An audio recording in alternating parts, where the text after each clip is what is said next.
Hello, everyone. Welcome back to the channel with an episode review, a Doctor Who episode review. Woohoo! I think it's like 4 weeks in a row, uninterrupted now, I think, at this point. Hopefully, which should still be the case when this goes live, but you never know. We have been watching Doctor Who for so long, and then we decided to rewatch it again. And so we've now been doing that for What a terrible idea. two and a half years, 2 years, I don't know, something like It's that. been ages, So isn't ridiculous it? length of time. Yeah, it'll be 3 years in January, won't it? Horrific. So yeah, Gross. about 2.5-ish. And that means we are currently at series 7.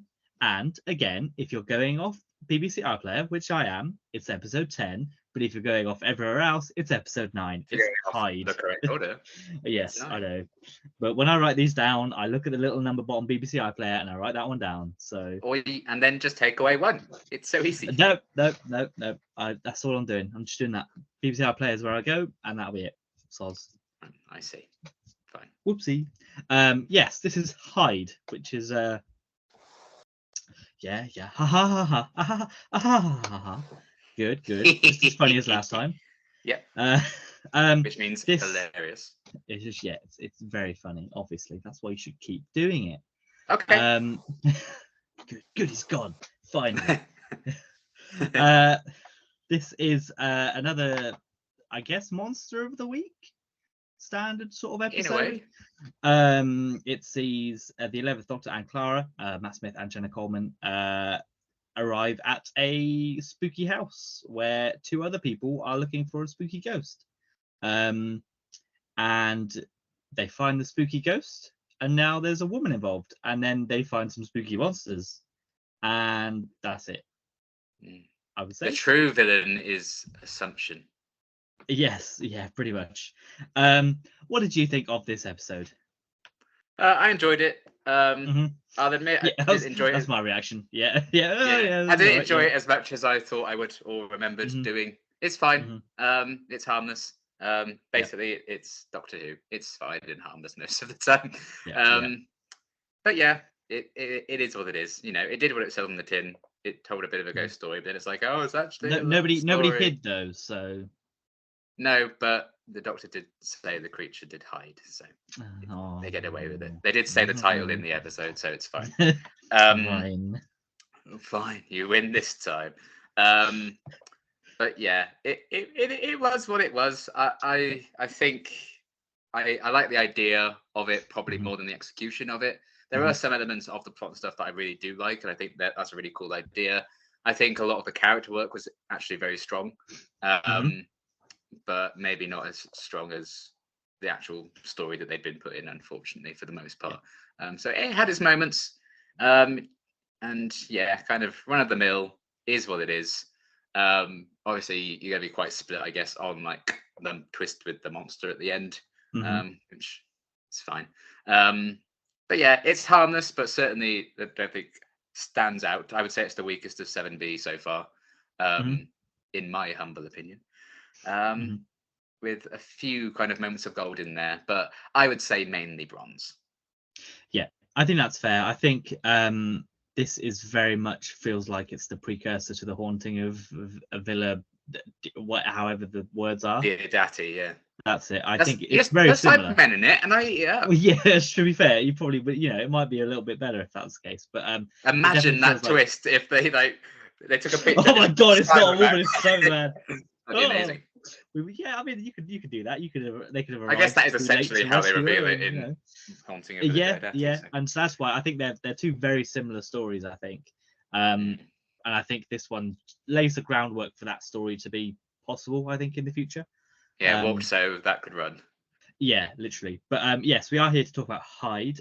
We have 3 positives, 3 negatives. I'll stop that. I'm not going to say the title anymore. And I think it's my turn to go first this week. Let's say yes. My first positive, and I don't know how to get it in a word, so I've just put vibes. Yeah. I've had vibes as a thing before, I think. Yeah, I like the setting. I like the setup. I like a lot of the spookiness that is in most of the first half of this episode. I like the characters. I think it's all they're all in the setup and all of just the everything that sets this episode up and sort of holds it together. I really like. And I do like it when Doctor Who does spooky stuff. And there are a couple of things in this where I was like, oh, that's a bit too spooky for me. No, thank you. That shot of the ghost like behind them in the window. That's the main one. It's that one. And then I think it's after the Doctor and Clara have their kind of big thing about like I'm a ghost to you and all that, and there's a transition into the house and you see the creature kind of move a bit in the corridor. Yeah. So when they do that sort of spooky bits, I think they're great, and that's one of my sort of additional positives anyway. But yeah, I just think everything about this is great. The setting, the style, the way a lot of the stuff is shot, I think is great. So overall, the vibes of this episode are a top tier, and I like it. It's similar to Blink, I think, in the case of it's that kind of spooky ghost thing, except it doesn't quite lean into the horror, scary element of it as much as that episode. No, it leans into more the sci-fi eventually. Yes, doesn't it? Yeah, which it's a sci-fi show, so it's allowed to do that. It's fine. Yes, but yeah, I'm here for the vibes of this episode. That's kind of my thing with Series 7B. I just like the vibes. Yeah, I think some episodes do the vibes a bit better, but this one definitely has some good vibes. Like the whole last jump scare I got at the Next Time trailer. I completely forgot what was next. I was like, oh no. Yeah, luckily I saw it on BBC iPlayer and I was like, oh god, that's next. And then I was like, oh god. I genuinely like shook in my seat when I was like, oh that's god, a negative. That's a negative right there. The Next Time trailer at the end.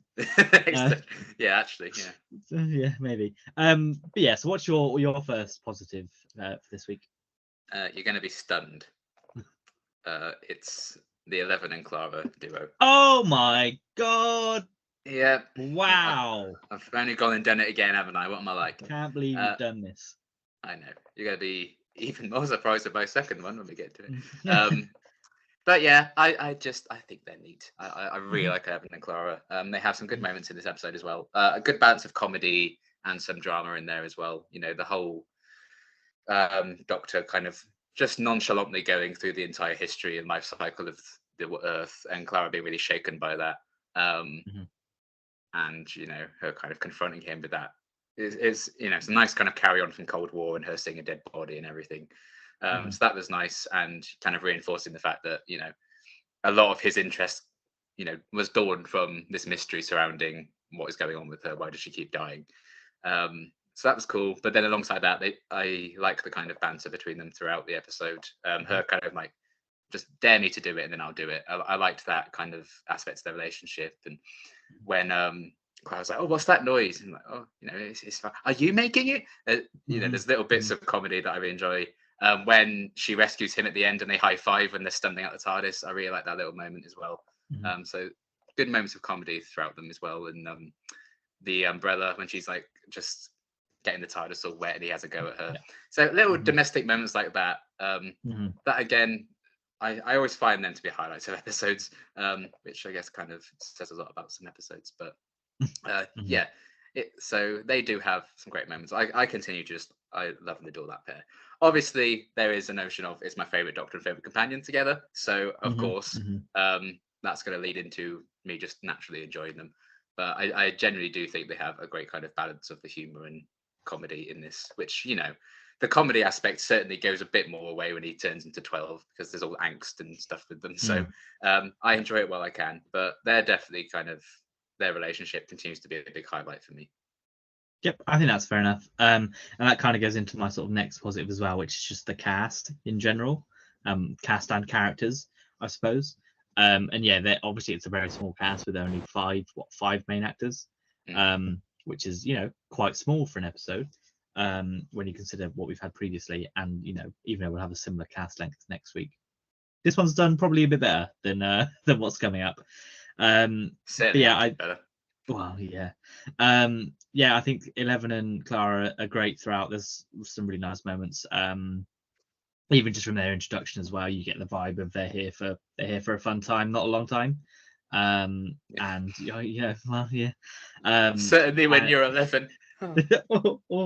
He's already been here for a long time. It's time to go. Wow. I forgot you hate 11 and Moffat. Oh yeah, God, obviously. They're getting David back. He'll be fine. Yeah, I'll be fine. I'll be fine in November. I'll be vacated. It's fine. But yeah, even I haven't got the actor's name this week, but the It's professor and Emma. Doug Scott Mhm. and I just had it. It's her from Call the Midwife. Yes. Jessica Rain. No, is that? I'm googling it anyway. Ba-da-ba-da. Well, it's definitely Doug Scott because he's in Batwoman and Fear the Walking Dead. Jessica Rain, yeah. It's about Rain. There you go. Googled it. There you go. Jessica Rain. Unacceptable. But yeah, they're great. I think they have a really nice dynamic between them. I think some of it, it helps reflect the Doctor and Clara's relationship as well. And I'll come on to that a little bit as well in a bit. And yeah, I just think that as a group of four, they all sort of gel together quite nicely, and they all have the sort of separate pairings.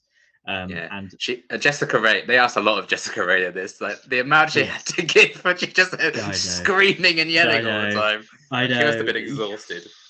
It's a lot, and when you're told, you're going to be a Doctor Who. Oh, great! I just want you to sit there and scream. It's probably not it's not the most thrilling stuff you can work with, I'm sure. Here's an adventure in space and time. There you go.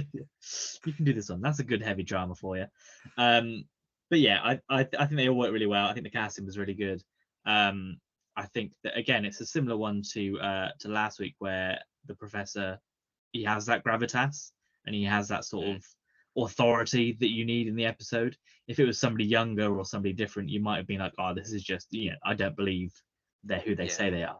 I get big David Morrissey in Next Doctor vibes from that actor. Yes, yeah, that's fair enough. I do understand that, and it's a similar role, I suppose, in some aspects, because again, it is supposed to. He's a timeless child. Mirror, yeah. Oh, you never know, but it is supposed to mirror, the Doctor. What war did you actually fight in, Doug Scott? Yeah, I think the cast is great. I mean, I can't say too much for the time traveler lady, because she has one line. They do a bit dirty, really. But it's not. She's not a main. She's only there sort of towards the end. So there's not. She is the plot, isn't she? So. Yeah. So but still, I think that's pretty well cast, and she does all right with what she's given, as little as it is. So I've got no complaints. All in all, excellent casting, excellent acting, excellent characters. Let's hope it continues.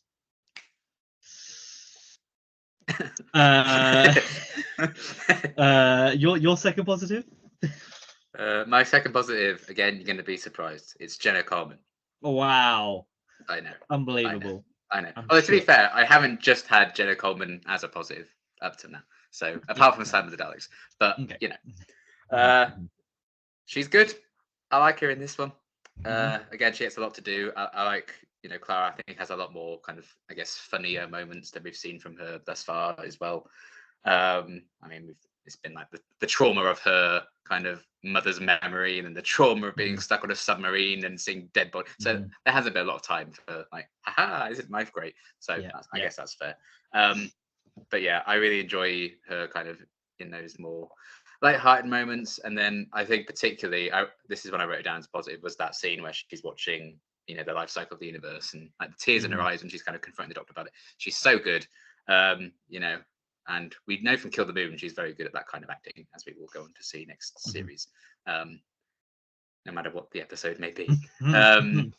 But yeah, I just think she's a fantastic actress. Obviously, that's why they cast her, and she continues to do great work in the show. But I like these kind of first real, I guess, displays of what she can do.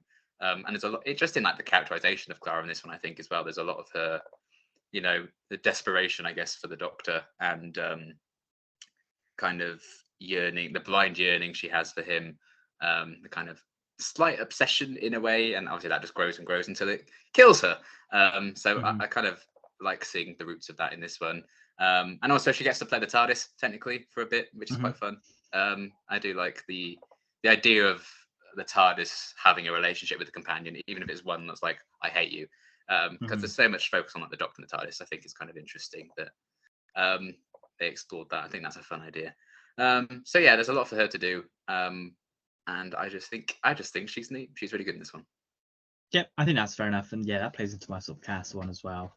Is that the scene with her and herself is great, and obviously you've got to be a good actress to do that, to basically act against nothing and then it be yourself.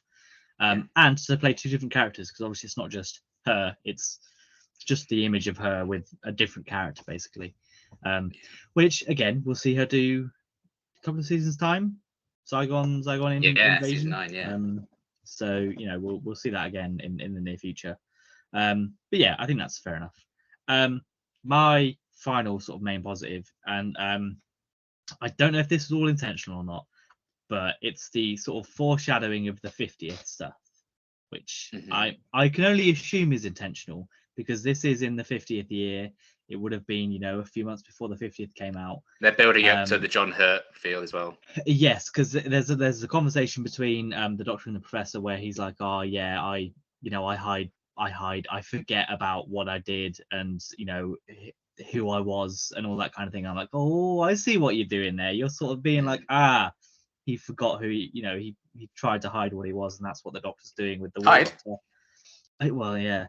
Maybe that was the reason of the title. Oh my god. Yeah, and you know, he mentioned the Time War and Rings of Akaten as well, so they're kind of laying it in. And next week, of course, how could we forget the book? Of course, yes, the book. But yeah, I think this is a very sort of more subtle allusion to. It's a character-driven way, isn't it? Of doing it's not something that I would have noticed the first time around, obviously, but it's also not something that I've really noticed until I've sort of sat down and like watched to get engaged. And so I think it's done really well, because you even see and it's what makes me think it's intentional is because you see it in Matt Smith's acting, is that, oh yes, he's seeing himself in this guy, and he sort of can relate to that because he's done / doing the same with literally the Time War and the War Doctor. So I think that kind of the element of foreshadowing there, I think is very good. And I don't know whether that would have been whoever wrote this episode putting that in, or if that would be Moffat during script editings, like, oh yeah, let's put that in. I don't know whether there would have been anything in that. Yeah, it might be something. But either way, it works really well, and I think it sort of adds more of an element and more of a depth to this episode, and more of a reason to sort of watch it, because not only is he trying to find out about Clara, but we're also getting more information about, hey, look, maybe he's not being truthful with everyone about what he did. I'd forgotten about that scene where Emma's like, don't trust him, he has a slit device in his heart. I was like, oh shit, okay. Yeah, I was like, okay. All right, Emma. Haven't heard that since Family of Blood. God. Okay. Yeah, I don't know. They just forgotten about and gone. Like, oh, never mind. Bye. Every now and again, you remember like the Doctor's a horrible person. Really. Yes, he has killed many a people, and he should be stopped. Let's be honest. But yeah, so what's your right? Well, there was a reason why they give a big alliance and stuck him in the Pandora. It might have been really bad timing, but it was unfortunate. They had the point. So but yes, what's your final positive for this episode? Main one, at least. Yeah, the last main one is the explanation for the ghost, and like the fact that it's actually this time traveler kind of caught in like a bubble universe and existing all through time. Time's moving slower for her there, so that's why she's kind of keeping in the same position and stuff. I think that's a really cool kind of sci-fi Doctor Who twist on ghosts. Because we've had aliens made of gas in Unquiet Dead, followed by aliens that fart gas in the following episode after that. Yeah, that's true. Big gas theme in season 1. And they were just like, gas to be back. Yes. Very funny. I've completely forgotten what I was talking about now. That was so bad. Anyway, ghosts, ghosts, gas, explanations, all that jazz. There's a story in the classic series as well. It's like the ghost was like light itself or something like that. It's a very strange story. So like most of Classic Who. Like most of Classic Who, yeah. We'll get to that eventually, I'm sure. And yeah, I just like a Doctor Who twist on like, is the real reason why this thing is a thing, and all of that. I kind of eat that stuff up. So I thought that was a really clever sci-fi explanation for like why this particular ghost was. I also like that it doesn't say this is why ghosts are just every single ghost is like this. It's obviously just this one particular thing. Leaves it open to do other ghosty things, and they certainly do in future. So yeah, I really like that explanation. And then, further on to that, the fact that she's related to Emma and Palmer, and that's why that connection was so strong and everything. So yeah, I thought that was kind of a fun thing, and how the love never dies or love carries on, whatever they were saying. That's kind of an explanation of that, and then that's harking on to the reveal with the monsters at the end as well. All those times that they've been kept apart, they're still yearning, all that jazz. And it just comes down to, all that stems from there's a ghost in this house. So I like the Doctor Who can do that. Yeah, I think that's fair enough. Yeah, for something so sort of cliche, for it to turn into more of a every to have more monster needs a depth behind lonely it. companion. I think that's a great line. Yes, yeah, exactly. And it again mirrors himself. Whoa! Oh my god, so My many God. metaphors. Pay your writers. They're good. Yeah, literally, they are. So my additional positives, we've not spoken about them a lot, but I do like the fact that the monster is practical. Yeah. I think that's, again, we've had some really good sort of puppetry and practical effects so far this season, especially the second half. And I think this is another one. I've got a couple of issues with the monsters, but we'll come on to them in the negatives. But I do appreciate they are practical, and that they have that. It could have just been so easy to have like a CGI monster and then be done with it. They didn't, and also the spooks. Whether that's something down the end of the hallway or something just moving in the background, or the horrible ghost behind them. I do like that. And there's one where there's one bit like when the Doctor's stuck in the pocket universe where like it just very quickly cuts and it's like on his back and then it's gone again. I'm like, whoa, sorry, no thank you. But yeah, I think when it wants to be scary and it wants to be spooky, it can do it quite well. And I think there are a couple of elements in this one where it does do it quite well. Have you got any additional positives? I do. The TARDIS not liking Clara, I just find that very funny. I like that kind of addition of a TARDIS companion relationship. I've already mentioned the shot of the ghost at the window. I think is really cool. So is the shot of the Doctor with "Help Me" written on the wall. I think that's a really nice shot as well. So good bit of direction in this one. Again, the design of the monster and the fact that it's practical and stuff. I think the Crooked Man is its official name in the credits and stuff. Oh, right. So I think that's a nicely kind of designed and realized creature. The way it walks and everything's horrible. So kudos to the guy in that costume. That must have been very uncomfortable to do. And you kind of mentioned like the characters and stuff already, but Palmer's reason that he hunts ghosts, and he's guilty feels bad for sending people to deaths in war. What would he say if he had the chance to repent and do that? And the moment shows the Doctor the people he's going to kill in that little bit. Never cruel or cowardly. So there's a lot of layers to that. I just think that's a very nice kind of character-driven reason. Like, why the hell would you do this? I just think that works very well. And again, it's a great kind of reason why this episode had to be at this point in time as well, why it was set in the past and stuff. So I like that a lot. Lots of good things. Yeah, I think that's fair enough. We must now speak of the negatives of the episode. We must, I'm afraid, by our own rules. My first one, I don't know where you sit with it, but I don't need the twist ending of the monsters. It does. I mean, for me, it felt very tacked on. I don't know whether that's intentional, but it does feel very much like maybe we could add some more depth. Based on my fun facts, I feel like it's a change that then just kind of feels tacked on. I can see where they're going with it, as I will explain. But yeah, I'm fine with it. I don't mind it because again, it's just something Doctor Who does before. I mean, but my second negative is when they just like fully show it off, and it's like, I feel like it maybe takes away the mystique of it a bit. Yeah, I think sometimes monsters can just monsters, but I also like the idea that monsters that maybe don't look attractive to us can be deeply in love. Yeah, I get the point, but I don't think it was done well. I think they either need it to be just we need to rescue this time traveler, or why are these monsters attacking us? I think you could have had one or the other. I think they do it better. Really cool... I think they do it better in Time Heist next season. There's like an actual reason with the snail guy to do what he was doing. Yes, and I think if if you have these monsters stuck, I think you need more of a there needs to be something there. There needs more of a setup there than there is. There's just a couple of shots of the monsters, but you don't know, especially at that point, if that's just a similar thing with the ghost, because the ghost appears. Can this monster just appear? Yeah.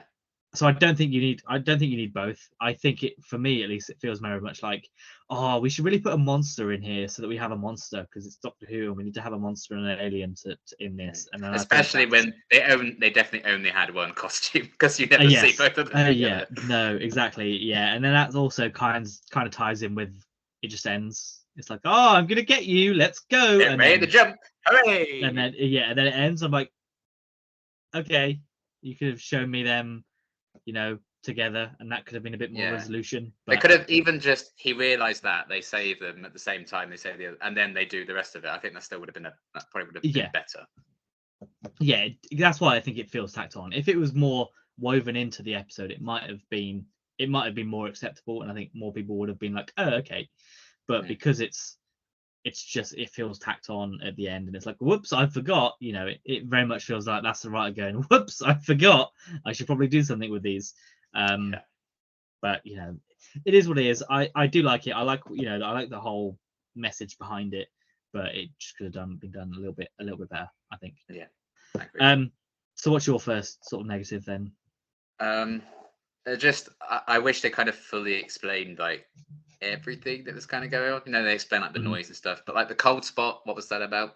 Like, they never really kind of go back to that. Especially because at one point, like, the window freezes. It's like, and then it's like nothing. Like, yeah. So maybe they had to cut stuff for time actually explaining some. Because they are wearing when they're gonna go into the Pocket Universe, they are wearing like coats and stuff. Yeah. To imply that it's gonna get freezing cold, but there's no dialogue or anything to explain. So maybe they had to kind of cut around certain things. I don't know. And like how that helped me even appeared on the wall. It was cool, but like exactly how did that even work? Because it's just a time traveling woman. She's a psychic. You can just do it when there's a psychic there. Stuff just happens. I guess that's kind of true. I guess I could buy into that when she's got the crystal on and everything. I think that's what it is, isn't it? It's channeling the maybe not that one, but the cold spot. What's the cold spot about? Oh yeah, it's still a psychic. When there's a psychic around, Liam, anything can happen. That's true. Yay! Love it when they put a psychic in there. At least the story was about a psychic this time, so I guess that's something. Not just a random one on a bus. Not just a random woman who's psychic, so they can set up an arc. You can set up he would knock 4 times. Random woman who did nothing apart from that. Go and enjoy your steak, God. Bloody woman. But there you go. I hope she's thriving wherever that psychic woman is. That's fine. I think I just wish maybe there was time for more things to be explained. There might have been time if we didn't have the twist with the monsters at the end. I just, when it's not just spooky supernatural shenanigans and they are trying to explain things, I think you probably should explain like everything. I think that's fair enough. That is a fair point. My next one, probably a bit controversial for yourself. I like that Clara is concerned. I like the impact seeing the Earth from birth to death has on Clara, but I just think it's resolved very quickly. If the Doctor said you're the only mystery worth unraveling, I'd be like, what does that mean? What are you talking about? That's not what I asked. Could you tell me, please? Yeah, but that's fair. She seems to accept that and then just is fine. And I'm like, what? I'd be a bit more. And even if I was a Doctor, I wouldn't want to be that like coy on the nose. I'd want to be like, I'd want to be more like, why do you keep dying? That's why I care. I'd be more like, you are a ghost, actually. Exactly. But just be like, oh, you're not a ghost to me. Whenever I meet someone, I see them as real people. Have something more. Have him be more compassionate, I guess. I fell in love with a 19-year-old once. What are you talking about? Yeah, exactly. And you're only 23, so buckle up, kid. Yeah. But she fancies him, so it's okay. He just gives her a fake answer. I think there's an element of that, but I think it's just they want. I get why they want to do it, and it is nice that to have the companion sort of react that way, but I just think they skip over it too much, and it's sort of left. And then we're gonna have a similar moment next week where they have a similar confrontation, but it's conveniently forgotten. But at least that comes back and name the Doctor. Yes, that is true, but but still, it's still conveniently left, and it's like they keep sort of doing it, and you've got to remember she's not a normal person. Do you remember? She's not We've a only normal person. yeah. The whole point of the episode was that she is a normal person. Well, yeah, but she's not though, is she? Come on, Oh, she's she not. is. It's Even the though time at the end of this one thing they're that's like, not normal. even though at the end of this one, like, oh, she's a normal person, and the next one they're also like, what are you? You're not normal. A trick, a trap. So what do you want about? So I don't know what answers he's looking for, but he's just. Am I out of touch? No, it's the psychic who is wrong. Well, it's the empath who is wrong. That's the case. That can't be real. Oh, but yeah. So yeah, I mean, I like the scene. I like the confrontation, but it just gets glossed over, I think, for me, and it kind of then loses its impact slightly because I'm like, did you really care? Yeah, that would have been a nice note to end the episode on, maybe. Yeah. Vibes, rather than exactly. halfway through. Yeah, I think that's a fair point. Your second negative. I kind of briefly touched on it, but like just fully showing the creature off, I feel like maybe takes away a bit of the impact it had. I think it's still a cool design, but I also feel like the actual look of it's a bit goofy in regards to like the rest of the episode. Yeah, my third negative is monster can be a bit goofy. And I think it's when it goes hello and then it turns out it's like I'm like I'm sorry. It needed it seemed like they shot it so it was like a funny sound effect when it appears. Yeah. But also so I like the message, but also you're just playing that reveal as a joke then, and I'm like, I think there's kind of mixed messages in what they're trying to do with that, and maybe it didn't quite all. Maybe there was, the script wanted one thing, but the director decided to go a different way of showing it. So there might be something with that. I don't know. But yeah, I feel like fully showing off in that way. I mean, they have to for the story they're telling, but I think it worked better because the movement of it and everything was so cool beforehand. Yeah, because they slowed it down, didn't they? They blurred it, and it it did a weird thing, like it was out of sync and stuff, and I really like that. But so it was really cool. But then it's just like he's just a funny little guy. He's a weird little guy. Look at his little teeth. God, look at him. Weird little guy. I don't know. I feel like he's a weird little guy after his weird little girl. Look at there she is in the window. You see her? Oh. The power of the unknown, I think, is a good thing at times. It's certainly in regards to the monsters, maybe not like plot lines and stuff. Like Midnight and stuff. The fact that we never actually see or find out what this creature is. That's why people still talk about the episode to this day. If they just open the doors at the end of the episode and it's this funny little guy outside. It's that. Okay. That's what it is. It's that thing. That's what's in Midnight. Yeah. That's my head. That's it.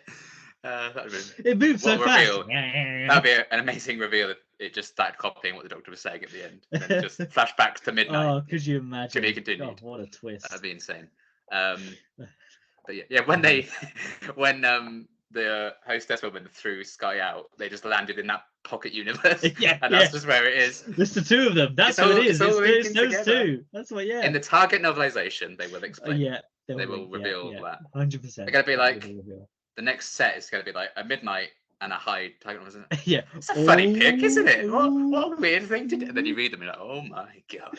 Oh my days! I can't believe they're the same thing. I can't believe they're exactly the same thing. I can't believe it's also the car that killed Peter Turner. It's a transformer. It looks like a clear transformer. Yeah. But anyway, what was I talking about? Oh yeah, showing off the creature. I feel like a bit of the. I don't know. I think it goes against. It doesn't go against the last quarter of the episode, but it does go against the first 3 quarters. It's not very horror of them.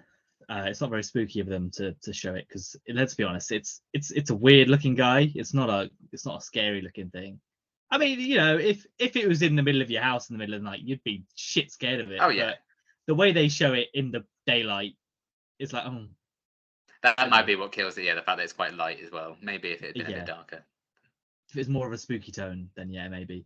But yeah, that's my third negative is that it can be a bit goofy, and it's mainly when it appears in the Pocket Universe. It's like, hello, it's me. Yeah, I'm on your back. Because if they just sort of quickly cut away from it and did show, because I don't think they really show it like fully in full form in broad daylight. They just kind of show the head, and then you kind of get glimpses of it in the shadows. But even so, the head, I know it's supposed to look creepy, but it looks silly. It kind of just looks like it's a skull on a stick, and they're like, "Oh." It looks like the one reborn in Bloodborne, I think. Yeah, but that's more gross. Whereas, Yeah. you know, It's just a this funny is little guy. just a weird little dude after his weird little girl. And Weird little dude. you know, OTP. what happened? Where have they gone? Never know. We'll never know. They're just in the TARDIS. We'll see them next week. Just in the background. They're in the pool. You just see them swimming. I'd love that. Little They head spent bobbing like along.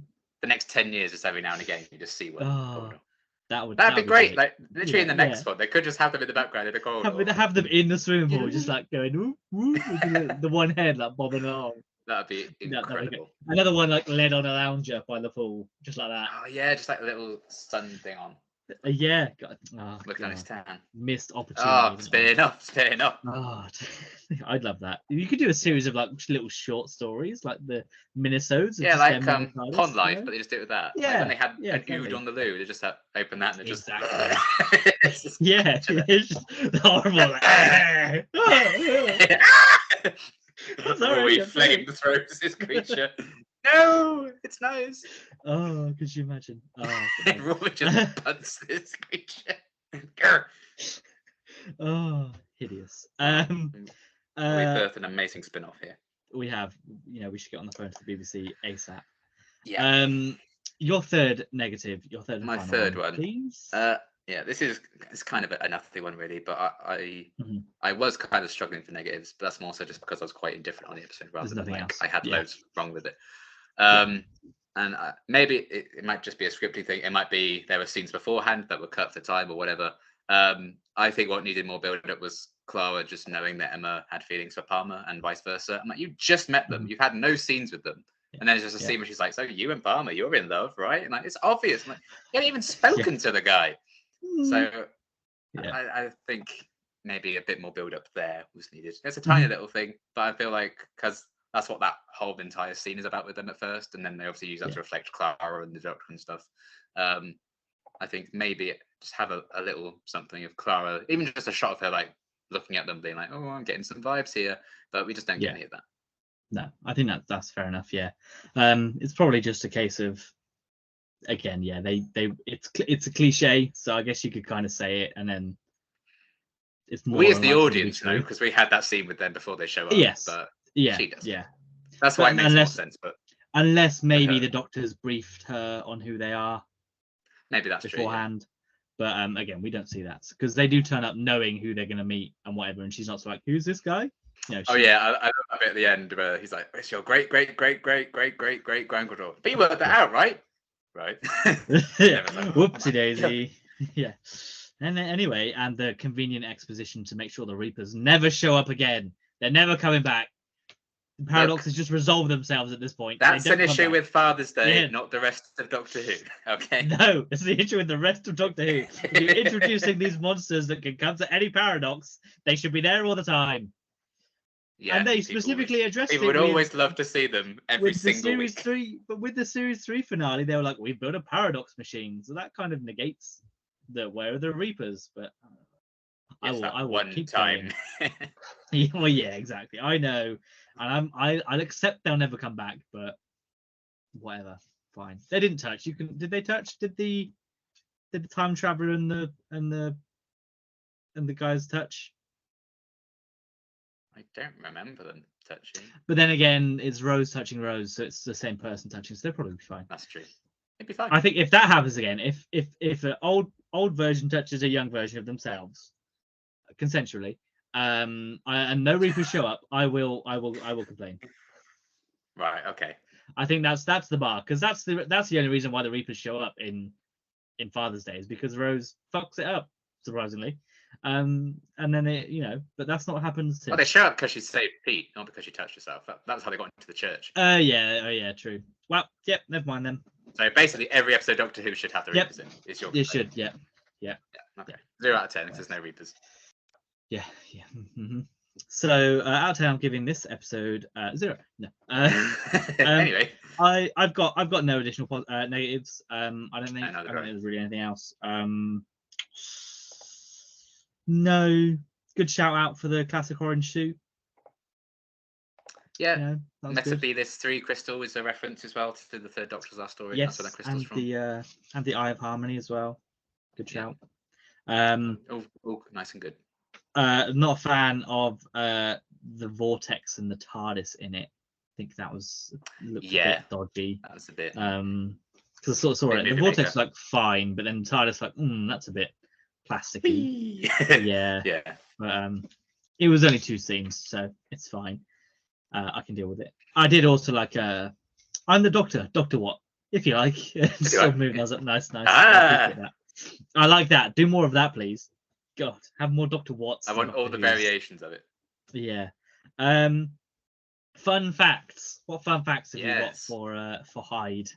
I have a few, so let's go through them now. Neil Cross wanted to write a scary episode and was inspired by Nigel Neal's acclaimed works, The Quatermass Experiment, or Quatermass Experiment, I don't know how to pronounce it, and the 1972 TV play The Stone Tape, also about a scientific investigation in a haunted house where one of the team is psychic. Cross initially wanted the Doctor to meet Bernard Quatermass himself, but this was unable to happen for copyright reasons. Of course. Damn copyright. The ghost version of Hiller can be heard saying "Help me" backwards. So yeah, that's fun. This is the first episode. Don't worry about why. Because she's a ghost. Because time. All right. Psychic says. She's psychic. Yeah, she was just reading it backwards, so she said it backwards. Psychic. She got mixed up. She was looking upside down, so it's just. Yeah. This was the first episode Jenna Coleman filmed as a series regular. Remember the first kind of publicity thing, like we started filming 7D, and it's those two in their Hyde costumes outside the TARDIS. Yes. Yeah. Iconic. The read-through took place on the 21st of May 2012, and filming began on the 24th. Hooray. A long, bloody time ago. Yes. Actors don't get along to learn their lines. No. So that's fun. Pay your actors, goddammit. Yeah. The monster was originally more of a simple enemy, but Moffat wanted it to be a bit more fleshed out, and Cross came up with the love story element to parallel that of Palmer and Emma. I can see where you're coming from, but maybe pick a different story to flesh out the monster. Yeah. Maybe just make it a serial. Maybe tell me how they got there. Are they from the Pocket Universe? Are they from our universe? How did they get there, huh? Did they live on Midnight? Yeah. Come on, please. Jessica Raine was later cast as Verity Lambert in An Adventure in Space and Time following the filming of this episode. She hadn't realised what an institution Doctor Who was until arriving on set to film Hyde, noting how different it was to her role in Call the Midwife. How do you not realise? How do you work for the BBC? You don't like Doctor Who. Well, I just don't get. I don't know how you don't. I mean, yeah, maybe, but maybe that's yeah. maybe this woman's life. Yeah, but I don't know. But like, it is like a whole big thing that if anyone, like, in a lot of things where people talk about, like, shows where people talk about, like, British media, it comes up a lot. So I don't know how someone yeah, but no, but like in general, algorithms. No, but like in general, like, like when they were doing the BBC 100 stuff last year, it would come up there as being, part of the BBC and all that kind of thing. So and if you're in that, in that, because it's not like she's a random person off the street that's been cast in it. She's an actor that's well established and has been working for the BBC. I just know. She should know every single TV show ever made. Yeah, basically should. But I mean, yeah. My thoughts. It is what it is. She's got too many lines to learn for Call the Midwife. That is a really long show with a lot of medical stuff and drama going on. So I imagine that's pretty taxing to do anything else. That's probably what it is then. No face-to-face meetings were possible during script writing, as Cross lives in New Zealand, but the process actually ended up being quite simple. Cross was given 5 minutes of Jenna Coleman in character as Oswin in Ascend the Daleks to use as a loose base to write for Clara. Her lines were thoroughly edited in later drafts to make her sound less bitchy. But the cow line stayed in, okay. The cow line stayed in. Well, the TARDIS was being a cow. Yeah. From Clara's point of view, she literally hasn't done anything wrong, and the TARDIS hates her. It's true. Yeah, you're not wrong. Bloody TARDIS, what's she like? What's she like? Well, we know what she's like. Watch the Doctor's Wife. Yeah, a cow. So a cow. Yes. The Crooked Man's movements were filmed in reverse and then played forwards in editing to make it look like it moves unnaturally. Imagine having to learn the moves and then now when we film it, can you do that backwards? Yeah, No. Why don't you just film it forwards and then reverse it in editing? I just film it forwards and use that. Yeah. But no. So it looks weird, and it Yeah. does look weird. To be fair Yeah. to them, fine. Fine. I guess you know what you're doing. Yes. When realizing the monster has a partner, the doctor says birds do it, bees do it, even educated fleas do it. This is quoting lyrics from Let's Do It, Let's Fall in Love by Cole Porter, written in 1928. That's an Wow. old bloody song. Wow. What a reference. I know, right? Deep cut. And then finally, Cross visited the set with his children during filming. His children were used by director Jamie Payne as monster consultants, evaluating if it was scary enough. And they went, no, and he went, tough shit. It's going in anyway. We spent a lot of money on this. Oh, I see. And I think this might be a fun fact we'll come on to later. I believe Jamie Payne was Matt Smith's favourite director to work with on Doctor Who, and they brought him back for Time of the Doctor as like a present. Yeah, good. That's nice. That's a good thing, I guess. Yeah. Out of 10, what are you giving this episode? What am I giving it? I like it more than I didn't, but I'm still writing. I'm gonna say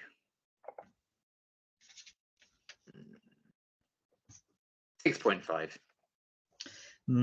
Yeah. Do I like it? Is it on the level with Rings of Akaten or Bells of St. John? Do I prefer Bells of St. John? Yeah, this is probably going to be a 6, I'd say. I think that's still above average. Well, yeah, exactly. It's not a 6.5 at a push, maybe. But I'd rather watch Bells of St. John than this. So definitely. But I would, it's the weakest of this series, Series 7B. It's not the weakest of Series 7, and it's definitely not the weakest of Matt Smith's run. So and next week it's immediately gonna. Yes. I mean, I might be pleasantly surprised and blown away. We both might be. But, it might be a Vampires of Venice. It might be a Doctor's Daughter. Yes, it could be. It could be next 42, even worse. It almost definitely will be. Next week is Journey to the Center of the TARDIS. This is an episode that when they revealed the title, I was like, oh my god, there's so much they could do much with this. It's genuinely the best idea for a Doctor Who episode ever. Yeah. And they botch it. That's why everyone hates it, because it's rubbish. Yeah. You don't need the brothers. Just get rid of them. No. Yeah, just have it be whatever. I'm willing to be the adventure games did Journey to Center of the TARDIS better than Journey to the Center of the TARDIS. Yeah. And even like watching the trailer, I was like, oh my god, they're gonna go to the TARDIS. Oh my god, what are we gonna see? Nothing. You see nothing. You see what's in that next time trailer, and that's it. There's no more. And yeah, I think maybe when we come to the fun facts, there might be some reasoning as to why they couldn't do certain things. I'm hoping we'll have some reasoning for that. Yeah. But yeah, I remember being really excited and then really sort of being like, oh, that's a shame. I remember when this aired, we just had people over because it was just like a Saturday night. You're always having people over with these Doctor episodes. Every one you've been like, everybody's like, oh, sorry, you have people around. They should air Doctor Who on Sundays because then we don't have people coming around. That's true, yeah. Oh wait, they do, and I like Sundays. But instead, I'm like trying desperately to hear Doctor Who on Saturdays. But yeah, they had people around. They were being incredibly loud, so I didn't hear like the first 20 minutes of the episode. I was like really struggling. So I passive aggressively made a big show of starting it again. So then they were quiet. Like, oh, sorry, Liam. Sorry, you're watching your show. And then I was like, God, I wish I had just let you keep talking. Oh god, this is worse. I was like, oh no, I've made a horrible mistake. Oh god. I mean, yeah, maybe that's my core memory, and also Clara's outfit. Yes, I think this is one that I remember. I don't forget the polystyrene bit that falls on her that she is wobbling as she lays down. How could we forget? Just everything about this episode is just. I'm intrigued. I want it to be better than I remember, but it's just got such a good premise. I genuinely can't imagine it being worse than I already think it is. So I'm really hoping for the best. But this could be our first under 5 for a while. I think we've only ever given a 4 to Long Game and Leather Monsters and stuff. It's been a long time. Since a long time. Yeah. And it has all the potential to get to that. Yeah. It sure. could be, but who knows? But yes, that will be our next episode, which will probably be next week. But again, there's rumors of trailers. Comic-Con's coming around the corner. Who knows what's going to happen? It's 5 to 5. Might drop something at 5. Yeah, exactly. So it could be that you don't see this one until actually next week for when we're filming it, or who knows? But yes, either way, we'll be back with a video, and our next episode will be Jonas and Stardust. But for now, that's it. Bye bye. Bye.